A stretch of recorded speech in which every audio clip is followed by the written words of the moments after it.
Comprehension is the final section today.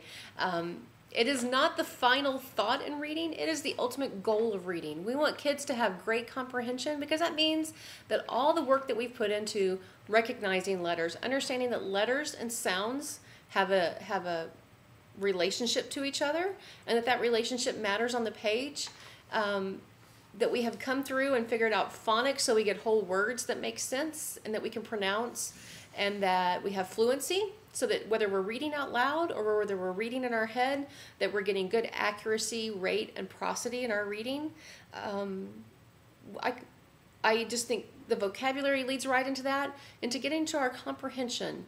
What happens, for some reason, I'm not quite there of knowing the why part of this, but we get into comprehension, we find out that we have kids that have, in some cases, great ability to read out loud. They can read a whole story to us, and when they get finished, they don't have the ability to tell us what that story was about.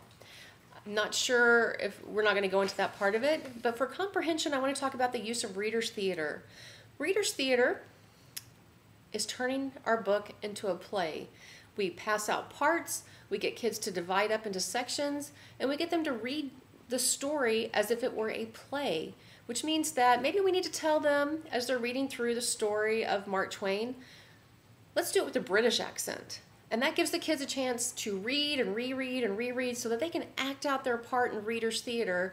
And we're not tricking them into reading it multiple times, but to do something well enough to be able to perform it, we're going to have to read it multiple times.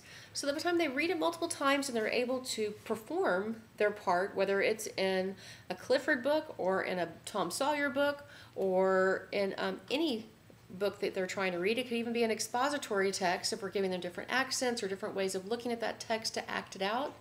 We're going to get kiddos who have read and reread and reread and hopefully master the comprehension of their text. And that is always our goal with reading.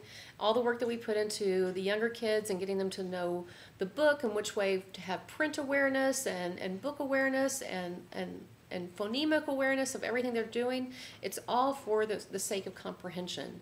That we have kids that when they grow up, they can read something and they're